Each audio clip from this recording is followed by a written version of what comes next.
Hi, everybody, and welcome aboard to Local Matters. You know, for the past couple of weeks, Anniston City Schools Superintendent Darrin Douthit and board members have had to make some really tough financial decisions. So much so that Douthit says that he feels like the Grim Reaper, and now there are additional issues of a school attendance act that have parents up in arms too.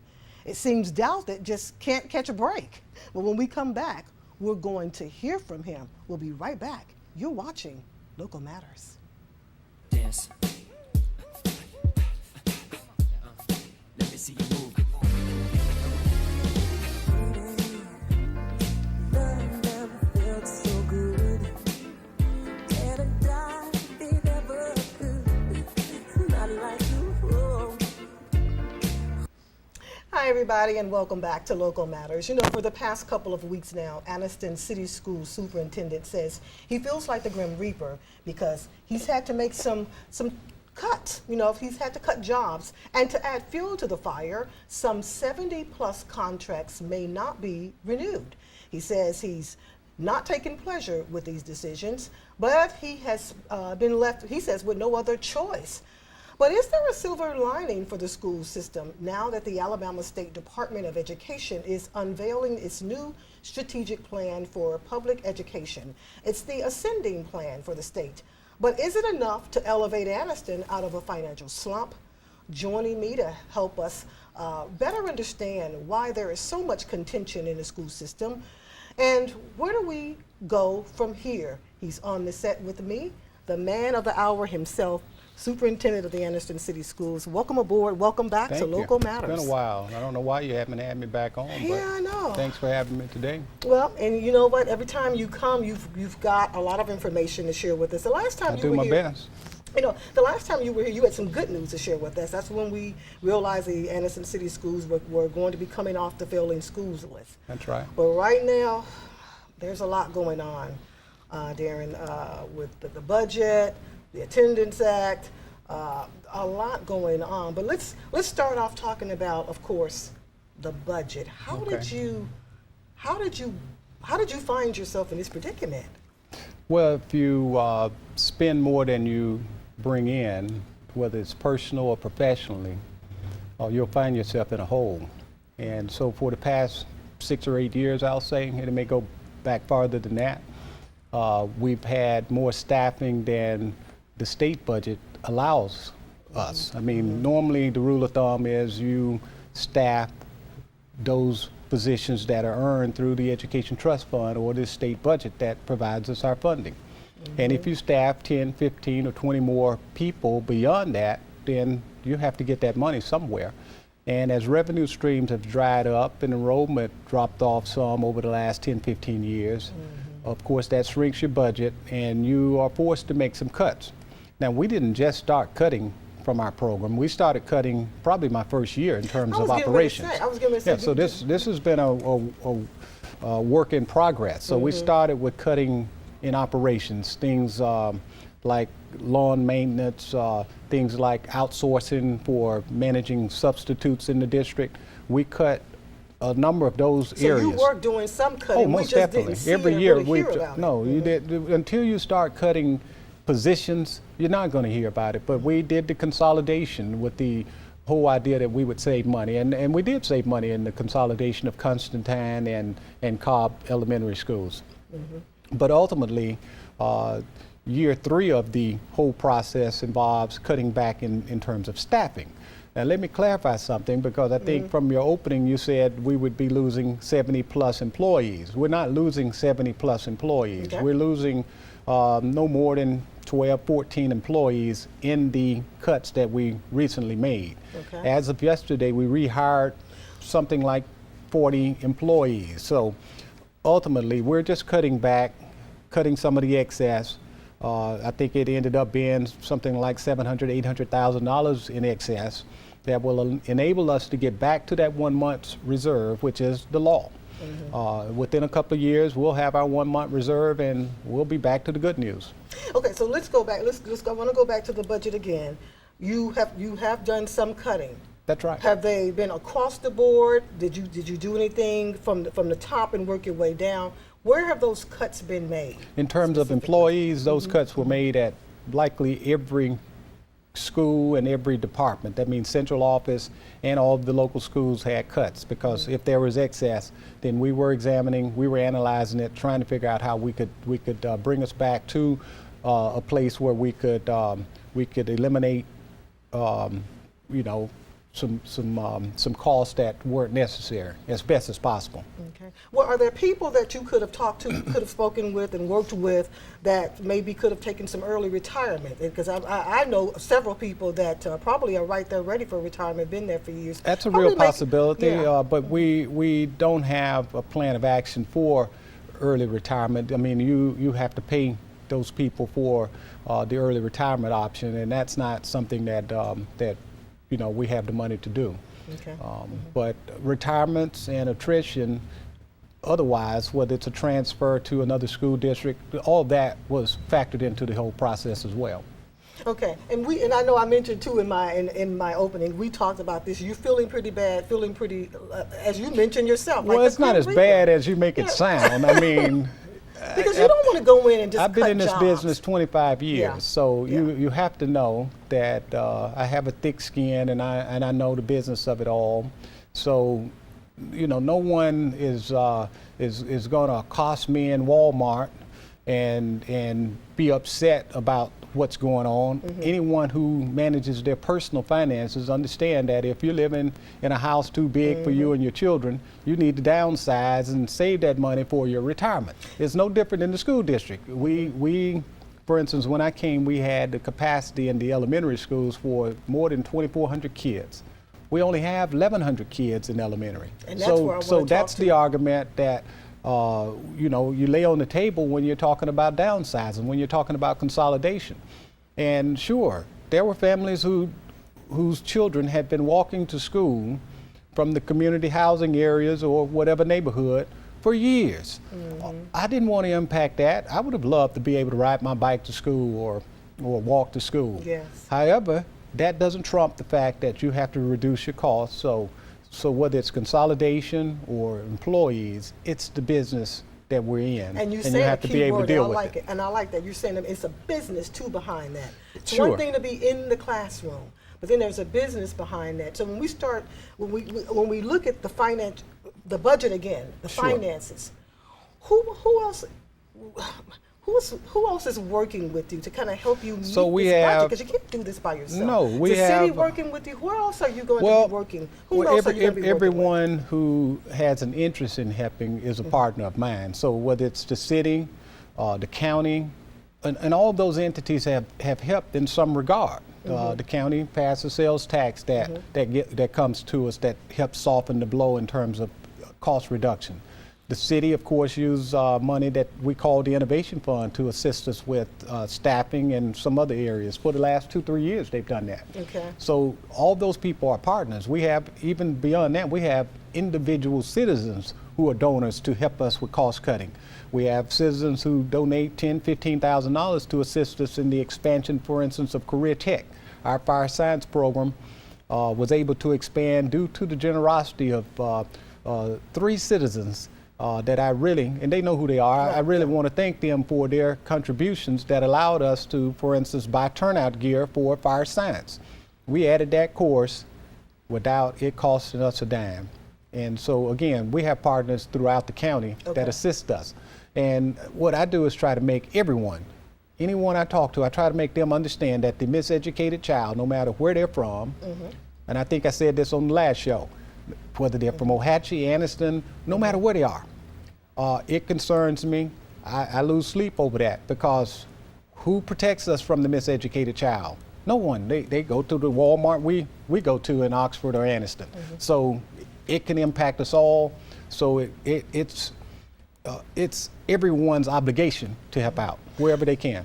So we have got to go to break in just a few seconds. But you were supposed to have met a solvency plan, a budget, I believe it was. Yeah, by so we now. approved. And so when we come back, though, I want to talk about that. All right. To talk about that. Have you met those numbers? So we'll be right back with more All right. local matters. We'll be right back. Dance. Hi, everybody. Welcome back to Local Matters. We're living local, never felt so good. I'm Dottie Rimsey, and I'm joined with Anniston's City Schools Superintendent, Mr. Darrin Douthit. And before we went to break, we were, of course, talking about the city schools budget. You know, we talked about it during our last segment. If you're just joining us, Mr. Douthit shared with us how he got into the position that he is in today. And you mentioned that you walked into a hole when you came on board about 4 years ago. And you know, I don't want to go back to that as much as I want to talk about how I want to get us where we need to be. Right, and that's when I mentioned the solvency plan. That's right. So I spoke to how if you're staffing more employees than you get in the budget, you can get yourself in trouble. That plus some other excesses put us in a place where we had a deficit. Okay. So how are you going to meet that reserve? So ultimately, we did some cost cutting right off the top in terms of pursuing the consolidation and a number of other areas we call operations. Okay. So for the past 2 years, we've done those things. Right. You said, And then next comes cutting excess employees. And ultimately, what we're trying to do is recapture $1.6 million, which is our 1 month reserve. Wow. And That's a we're big not there number. yet. We did turn the ship around, and we were heading the wrong direction up to 2014-15, and then made a turn, and I'm thankful for that. Between myself and the CSFO and the board, Yes. we're able to turn it around, head in the right direction, and we'll be in the right direction until my last day. There's no doubt. So you and the board are on. You're working together now. We are. Right. You share the are. same ideas. We know we have to get the 1 month reserve. It's a blemish on us if we don't have that 1 month reserve. We are put on a list with the other 20 or 30 school districts that don't have that reserve.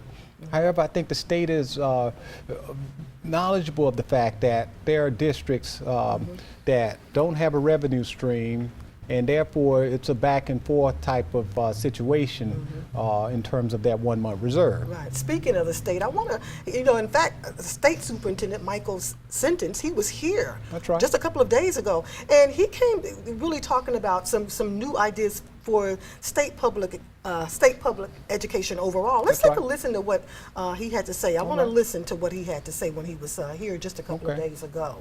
But if we do make our schools better, if we do get our students performing at a higher level, then we're going to have more opportunity, more areas of growth, more revenues for the state, more ability to do things for our communities and for our students.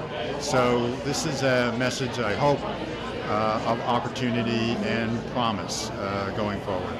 Right, going forward. And one of the things I noticed, he said in that there's 7 goals, if you will, more revenue for the state. Where do you see Anniston City Schools in this complete layout, if you will, that he's unveiling?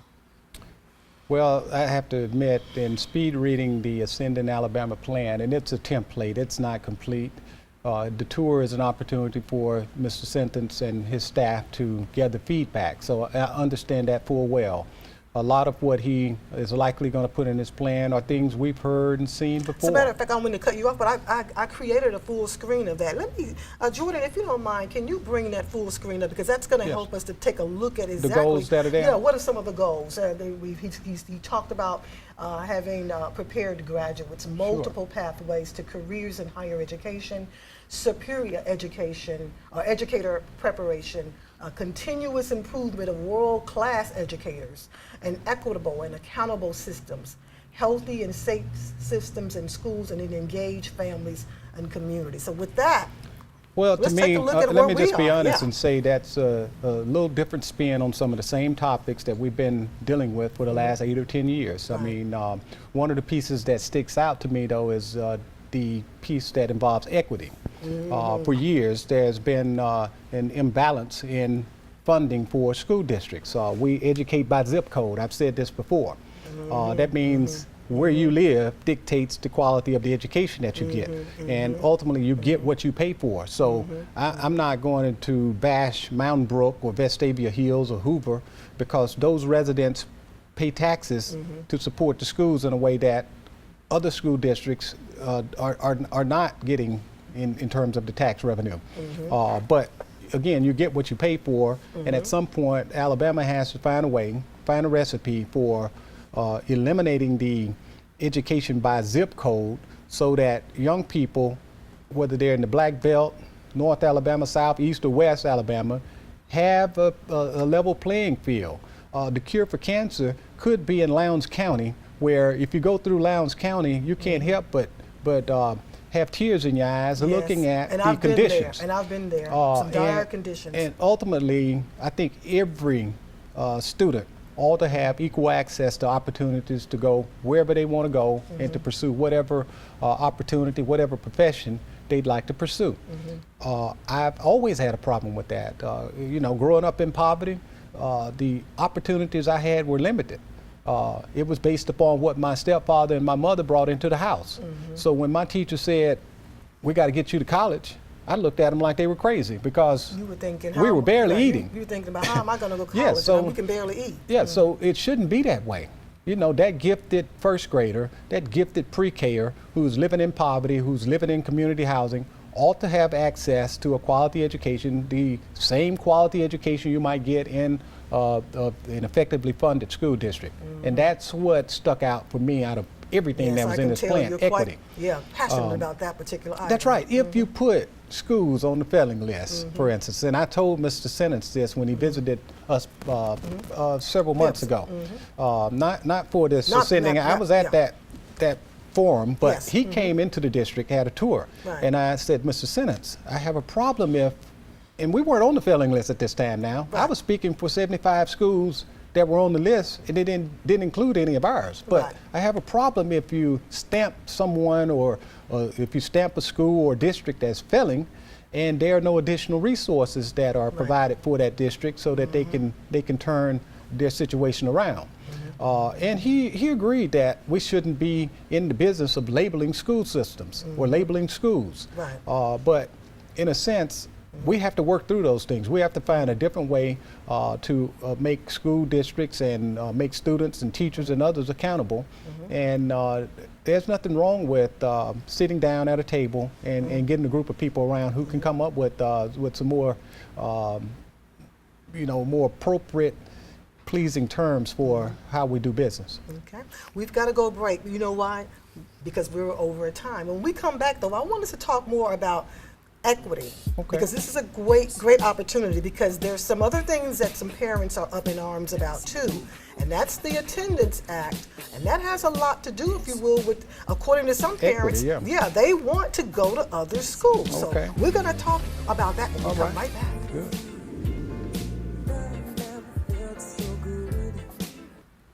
Hi everybody, welcome back to Local Matters, where living local never felt so good. I'm Douthit, and I'm joined with Anniston City Schools Superintendent, Mr. Darrin Douthit, and we've been talking about a number of items that are taking place in the school system.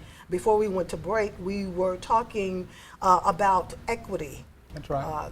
Mr. Michael Sentence, this is the state of Alabama superintendent. He was here just a couple of days ago when he unveiled Ascending Alabama.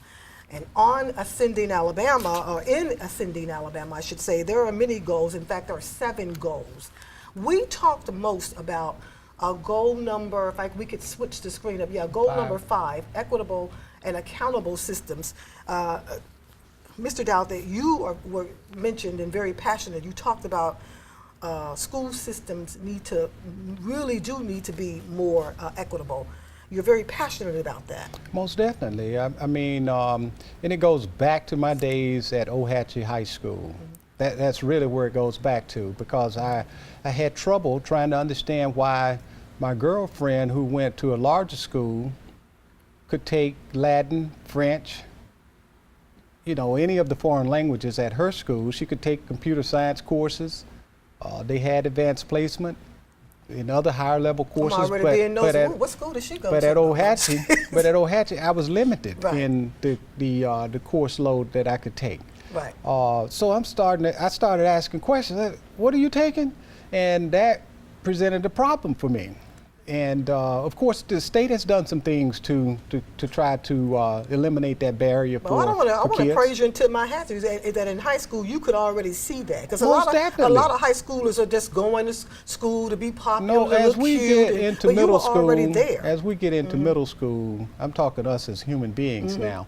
We can look at others and know, well, you know, they look a little different. They are equipped a little differently than we are. We can drive through the neighborhoods and we know that their homes are maintained a little better. It means their parents are making a little more money than my Well, I parents. noticed it a little bit, and too. so yes, I'm When I not was pay- in high school, I was going to Hartford High, and I Yeah. knew when I was in Hartford, I realized that we were getting some of the best that Sure. was available. And I'm And not, I knew that. And I'm not complaining about my upbringing. I think in my upbringing, one thing I stepped away with was a world-class opportunity from my mother to get expert-like ability in communicating and minding my manners. But speaking Those of that, things are very important. well, speaking of that, getting a world-class education, being able to go to schools who have better resources. Sure. All right, I have another item of discussion I Okay. want to talk about. Some parents are up in arms because they feel as though you have not been working with them to help them be able to have their children go to other school systems. That Okay. you're making it hard for them to do that. Okay. Talk to me about what are they talking about? What's Well, going on with first, this let me say, attendance if you act? look at our numbers generally, you'll see that no one's making it hard for people to leave our district. But you're talking two different categories of students now. Okay. If you talk about longitudinal data that shows for over the last 15, 20 years, our drop in enrollment, those are people who have been enrolled in Anniston and have withdrawn and gone somewhere else, all right? That's one category. Okay. There's another but they category. did that through a number of ways, though, right? Either they moved or Well, some of them may not have moved. They just withdrew from our schools and decided to go to a private school. okay. But because our attendance zone, if you live in our attendance zone, you have to attend our schools. Ultimately, though, if you withdraw and you go to a private school, nothing's wrong with that. Right. But so that's one category of student. The Okay. other category of students that we're talking about, and that I think that's the one that you want to bring to the table now, are those who have never been enrolled.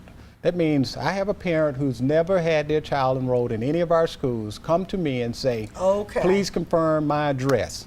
I And I see look what at you're them and I saying. say, ma'am, see what you're it's saying there. impossible for me to confirm where you live without getting in my car and driving to see where you live and then signing off on Because this the document. kids never even been in Never the school been in the system. school I see what district. you're saying. So Okay. they are not leaving. They've never come. They've Okay. never been enrolled. So they're asking me to sign off on a document that says they live where they live and they live in an Anniston school zone. And so I have not signed any of those documentation. But I'm just and trying that- to make, I guess, logical sense. Why would somebody come to you and ask you to sign a form if they've never been in the school So system at all? such is the conundrum. And what I do is I say to the parent, that's something for the administrator at the school where you're enrolling your child to do. That means they can get in their car and they can drive to your home and confirm that you live in that particular, at that particular address. And I can give them a copy of our attendance zones, and that would be confirmation enough. Shouldn't it be confirmation enough? It should be. So that's what I It should offer to be. anyone who comes to me to say, please confirm my address. Okay. And this just doesn't just impact that particular category of student. We have some students, we have a few students who have come to me with that same request for documentation of where they live. Everyone gets no, whether they're a friend or stranger. I don't sign those documents because I cannot confirm that without taking time away from the job I'm paid to do. Okay. We have got to go because we're running out of time. Darrin, is there anything that you would like to say right before we just cut it off in just about the next minute or so? Is there anything else that you Well, would like to I'll say say to the that- parents and to Sure. to the parents who are watching? Well, I'll say to any parent who has a concern about any of the things we've mentioned here today, please feel free to call me. I'd be happy to join them at McDonald's for coffee, join them at my house for a soft drink, join them at their house or in my office. It's up to them. They can give me a call, 256-453-5885. 8501. All right. It's so I'm good to have available. you. It is so good to have you back on Local Matters. Good It to have really you. is good to have you back. Thank you and for it's having me. always good to have you here with us watching Local Matters each and every week. And we look forward to seeing you back here next week. You know why? Because if it's local, it matters. Good night, everybody.